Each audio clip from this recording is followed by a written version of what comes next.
Okay, YouTubers, welcome to Kung Fu African number 2. This is Choices with Ecko. Okay, so this is part 3. And the only reason why I'm making a part 3 is because, one, I hate even numbers. And so today we're going to do part 3. We're going to hopefully end it. I won't, um, I won't sugarcoat a lot of stuff for this. If you've seen the prep show, then you know we're about to talk about why things work out for some and why things don't work out for others. A lot of the reasons, we're going to start with me. A lot of the reasons for me is that, one, it wasn't that I didn't push forward. I did. I'm still pushing forward at 52. I have never ever really been given a lot of Hold on, I got to get her out of my ear because it's fucking up my concentration, or at least my ability to concentrate. Um, I've never really been given opportunities like talking about it. And the opportunities that I have been given, you bet your sweet ass, I've taken them. If there was a shot for a commercial here, and they were shooting it somewhere here, and I got word of it, I was there. Pure example. Before COVID struck was like my last actual audition that I went on. Prior to the last audition before that, when I decided I'm just gonna keep doing what I'm doing and pray that something works. So they had an audition. They were filming a commercial in Earlsville or something. It was either Earlsville or Crozet. It was one of those two places here in Virginia. It was Earlsville or it was Crozet. I don't really remember. I don't really give a shit because I didn't get the part. I do give a shit that I didn't get the part, but I don't give a shit at the same time. All right, mostly because I didn't get the part. So there was like only 5 people there. I'm pretty sure 3 out of the 5 of us got work, or 4 out of the 5 of us got work because I didn't get it. Okay, so here's what the thing was: you had to come in there. You had to do a commercial. You had to perform a commercial. They gave you a script. There's one piece of paper. You had to pick the commercial you were going to do. So my dumb ass, because I like pop cereal, haven't had it in forever. Didn't even have it since I did this little thing. I gotta have my pops. Alright, and then you're playing off yourself versus playing off to the person who's gonna decide if you're gonna act in their commercial or not. Which a lot of readings kind of go with you and that person, and a lot of readings go with you and the person that you have the best chemistry with. Because readings like, alright, readings I've been on, which has only been 2, not counting the ones in high school where you practice. The readings I've been on, one, I never got to do the first one, and this was the last audition I went on before COVID. So this was a horrible ass reading, clearly. But you had like a choice of 4 commercials, and I chose Pops because it had the lowest dialogue. All right, there was one that like was a major league monologue, and I said, "Yo, I ain't that good. I'm not gonna be able to do that monologue one." Because it's got shit that I'm not even remotely interested in, and I know that I'm not gonna lie to myself about my acting skills. I am mediocre at best. It's really up to the fans to decide if you were good, if you were great, if you were mediocre. I'll take being mediocre, alright? Which is, it's not great, but it ain't bad either, alright? I can't do Shakespeare, but I can do B-rated movies. You gotta take the wins when you can, okay? Because this business is dog eat dog. Could I do soap operas? Maybe if given a chance. Maybe if they keep my character saying really simple shit. Yes, I can probably do that. And this is the thing about acting. If you play to your strengths, you more than likely will be more successful in that genre of film.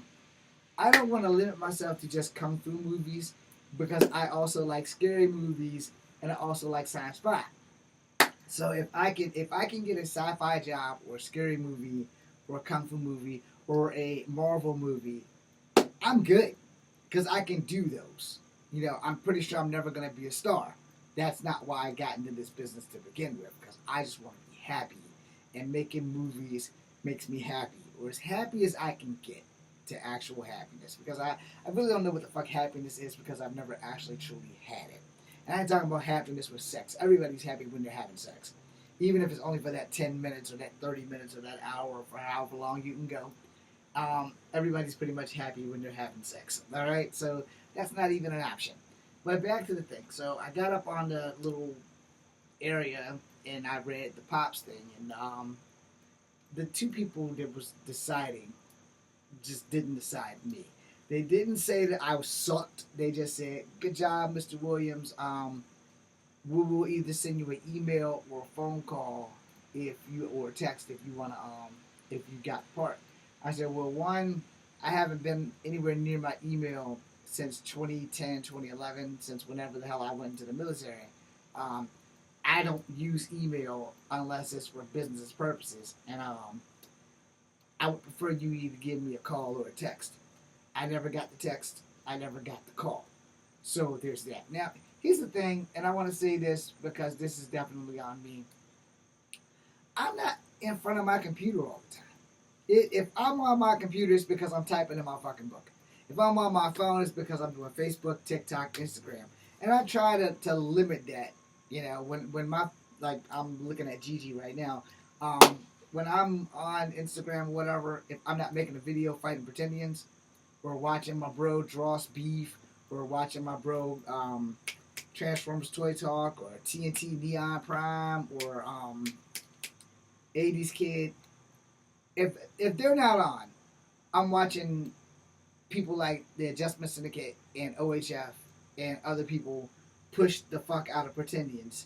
And if I'm not watching that or listening to it, because I listen to all that shit when I'm at work, then I'm on Marshall Talk or I'm on Comic Talk with the awesomely cool ass comic detective, aka the Legion of Doom, Comics Dad, King Lion, or damn it, Hero Harrison, or there's so many of them, Stan, and my bro Navajo Jones. I'm sorry if I left anybody out, but the important part is that when you are making films and stuff, when you're making films and stuff, I'm gonna have to make a part 2 because this video just got interrupted. Not like they can't see what I'm doing. This is actually part 3, so apparently I've got to make a part 4 because clearly if I'm doing something, that right there was an example. That right there was an example of part video 1 and part video 2. The food's not going anywhere. Everything that I said, you just literally witnessed. Someone, instead of just being responsible, see you doing something and decide, okay, when he's done, he'll get there.